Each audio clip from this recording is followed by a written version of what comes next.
इसको बोलते हैं डिस्ट्रेस पैदा करने का प्लान लोग कर रहे हैं। अब है कि 10% अगर छात्र हैं तो उसमें 80% बाहरी लोग जो हैं जानबूझ करके उसको हवा दे रहे हैं। लेकिन अब है कि अब उसमें कुछ लोग घुस करके अननेसेसरी उसको हाईजैक करना चाह रहे हैं, कुछ बात कहना चाह रहे हैं। हमको आपको लगता है क्या कि छात्र इस तरह से उदंड हो सकते हैं? बात कहना अपनी अच्छी बात है, ठीक है। वो बिहार बंद तो सबके, कोई बात नहीं, बिहार बंद कॉल हो, शांतिपूर्ण बिहार बंद कॉल हो, शांतिपूर्ण तरीके से करें। अब उदंडता करेंगे। मैं फिर कह रहा हूं कि सिर्फ 10% ही छात्र हैं।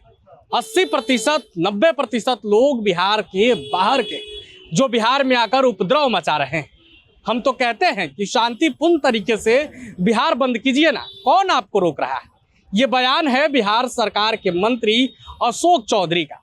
उन्होंने एक बार फिर से छात्र आंदोलन पर सवाल खड़े किए।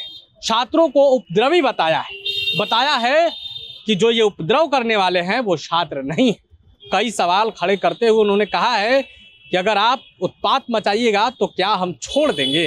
आप खुद बिहार सरकार के मंत्री अशोक चौधरी का ये बयान सुनिए। अपनी बातों को रखे, कोई गरम ऐसा छोड़ो, अपनी भावना का व्यक्त कर रहे थे। बिहार में कई जिलों में बवाल हो रहा है, पुलिस को गोलियां चलानी पड़ रही है, हवाई फायरिंग करनी पड़ रही है, विपक्ष कह रहा है कि छात्रों पर गोलियां चला रही है। देखिए, हम बार बार कह रहे हैं कि ये एक प्लान्ड, इसको बोलते हैं डिस्ट्रेस पैदा करने का प्लान लोग कर रहे हैं। कुछ लोग हैं, कुछ दिन में सब पता चल जाएगा कौन लोग हैं, कौन लोग इस तरह का डिस्ट्रेस कर रहे हैं।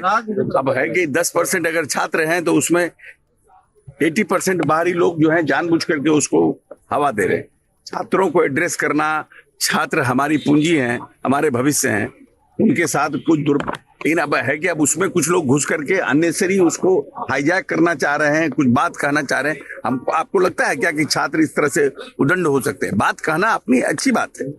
हम लोग भी पढ़ाई किए हैं, हम लोगों का भी अगर एग्जामिनेशन डिलेड हो जाता था, सेशन डिले होता था, हमें भी परेशानी होती थी। ऐसा बात नहीं है, हम लोग भी छात्र रह चुके हैं, हम लोग भी छात्र राजनीति से आए हैं। लेकिन कुछ लोग इसको जिस तरह से अव्यवस्थित करना चाह रहे हैं प्रदेश को, वो लोग भी एक्सपोज होंगे 2-4 दिन के अंदर। सीएजी का रिपोर्ट आया है, ठीक है। वो बिहार बंद तो सबके, कोई बात नहीं, बिहार बंद कॉल हो, शांतिपूर्ण बिहार बंद कॉल हो, शांतिपूर्ण तरीके से करें। अब उदंडता करेंगे, सरकारी चीजों का नुकसान करेंगे, सरकारी दफ्तरों पर तोड़फोड़ करेंगे, तो फिर प्रशासन तो मुकदर्शक बन के नहीं बैठेगी। सर सीएजी का एक रिपोर्ट है जिसमें तो आपने बिहार सरकार के मंत्री अशोक चौधरी को सुना किस तरीके से आंदोलन पर भड़कते नजर आ रहे हैं। वो बार बार कह रहे हैं, कल भी उन्होंने कहा था कि जो भी उत्पात मचाएगा, जो भी इस तरीके का काम करेगा, उसे छोड़ेंगे नहीं। आपको मालूम है कि 22 जुलाई को पटना के डाक बंगला चौराहे पर जिस तरीके से बवाल मचा था, पूरे पटना में बवाल मचा था, विधायकों को दौड़ा करके पीटा गया था, गाड़ियां तोड़ी गई थी। इस पर भी उन्होंने कहा था कि आप विधायकों को चुन चुन कर मारिएगा और हम छोड़ देंगे क्या। अशोक चौधरी का वो बयान भी खूब वायरल हुआ था और एक बार फिर से अब अशोक चौधरी ने छात्र आंदोलन पर सवाल खड़े कर दिए। लेकिन आपको क्या लगता है, क्या सच में छात्र आंदोलन पर अशोक चौधरी का सवाल खड़ा करना जायज है? क्या सच में उपद्रवी ही हैं सब? क्या 10% ही छात्र हैं? आप क्या सोचते हैं? अपनी राय कमेंट बॉक्स में रखेंगे। वीडियो देखने के लिए आपका धन्यवाद। प्रभातखबर.com, विश्वास वही, रफ्तार नहीं।